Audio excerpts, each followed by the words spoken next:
안녕하세요. 김다니엘입니다.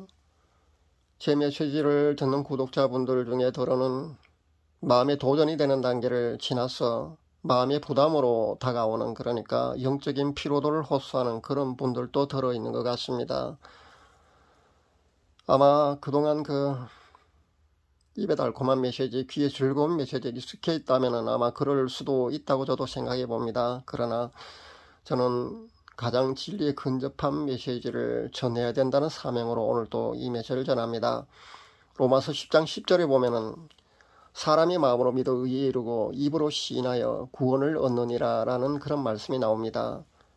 이 말씀은 우리가 구원론을 논할 때 가장 많이 인용하는 중심 구절이기도 합니다. 여러분, 이 말씀이 단순히 영접 기도할 때 우리가 입으로 시인하는 그 정도를 말씀하고 있는 걸까요? 그리고 우리가 믿음을 말할 때 지식적인 믿음, 그러니까 우리가 머리로 아는 정도를 믿음이라고 할 수 있겠습니까? 여러분은 어떻게 생각하십니까? 예수님이 하나님의 아들이라는 것과 이 세상을 구원할 구세주라는 사실은 악한 영, 즉 귀신들도 잘 알고 있다는 겁니다. 그러나 그들은 구원함을 받지 못합니다. 많은 크리스찬들도 사실 이 정도를, 그러니까 이 정도의 머리로 인식한 정도의 믿음으로 구원함을 받는다는 것으로 그렇게 잘못 알고 있습니다.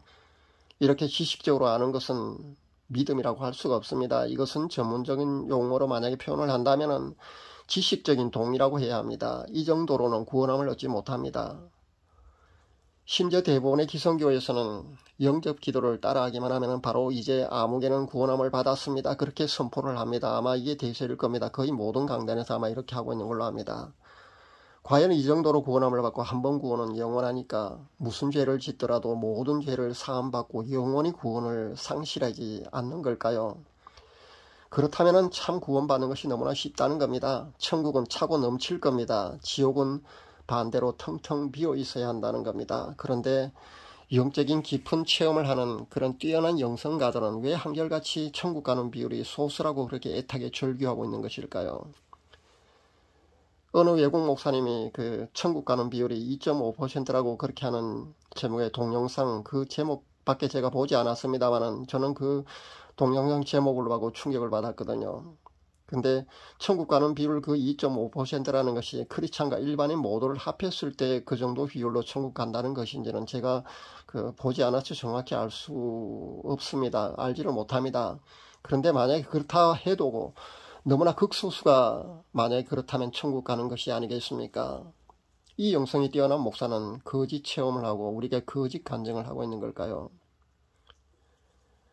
우리는 하나님의 말씀인 성경이 그 당시 어떤 상황에서 쓰여진 것인지를 정확히 알아야만 그 뜻을 우리가 더 정확히 그 의미를 더 정확히 알 수 있다는 겁니다. 그러니까 사도 바울이 로마서 10장 10절을 기록할 그 당시, 그러니까 초대교회 그때의 상황이 어떠했는지에 대해서 정확히 알아야만 이 말씀의 뜻을 더 정확히 알 수 있다는 겁니다. 로마서가 쓰여질 당시에 초대교회의 상황을 한번 알아보도록 하겠습니다. 지금과 같은 상황이 분명히 아니었습니다. 초대교회 당시 예수님을 믿는다는 것은요, 유대 사회에서 매장당할 수 있는 그런 상황이었습니다. 그러니까 왕따 당하는 그것을 감수해야만 했습니다. 히브리서 10장 34절에 보면은 거기 보면 조금 언급되어 있습니다. 자신의 모든 재산, 그러니까 전 재산을 몰수당할 수도 있었다는 겁니다. 그리고 유대교에서 출교당하는 그것을 기꺼이 감수해야만 했습니다. 그래야만 예수님을 믿을 수 있었다는 겁니다. 그런 각오를 하고 예수님을 믿어야 했다는 겁니다. 또 그 당시 로마 시대 핍박이 어떠했는지는 여러분이 영화로도 우리가 간간히 보았기 때문에 우리가 쉽게 짐작하고 상상할 수가 있을 겁니다.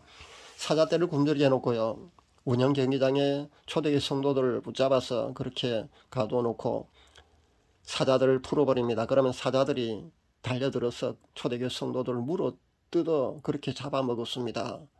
그렇게 순교를 당해야만 했습니다. 초대교회 성도들은 말입니다. 칼로 목베임을 당하는 건 기본에 있고요. 베드로 같은 경우는 우리가 잘 알다시피 거꾸로 십자가에 달려서 그렇게 죽었습니다. 창으로, 활로, 뜨거운 솥에 빠뜨려 죽는가 하면은 화형시키기도 했고요. 스데반 집사처럼 돌에 맞아서 그렇게 순교를 당하기도 했습니다. 그렇게 예수님을 위해서, 믿음을 지키기 위해서 그렇게 순교를 했습니다. 그러니까 마음으로 믿어 의에 이르고 입으로 시인하여 구원을 얻는다는 진짜 의미는요, 죽음 앞에서 순교할 수 있는 그런 믿음을 말하는 겁니다. 죽음 앞에서도 시인할 수 있는 그 시인이어야 한다는 겁니다. 요즘 강단에서 목회자들이 이런 것을 믿음이라고 가르치지를 않습니다. 단순히 지식적인 동의를 가지고 보통 목회자들은 믿음이라고 그렇게 가르치고 있습니다.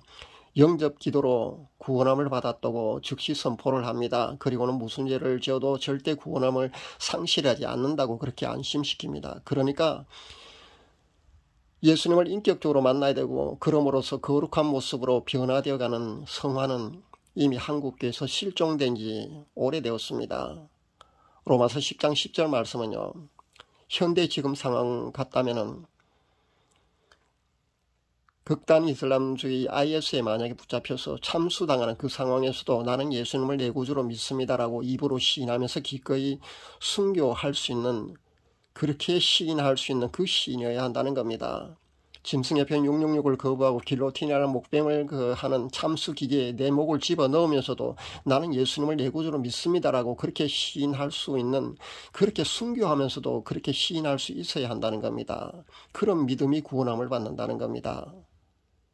북한 지역의 성도들처럼 죽음을 각오하고 믿는, 그러면서도 신앙을 지키는 그런 시인이어야 구원함을 받을 수 있다는 겁니다.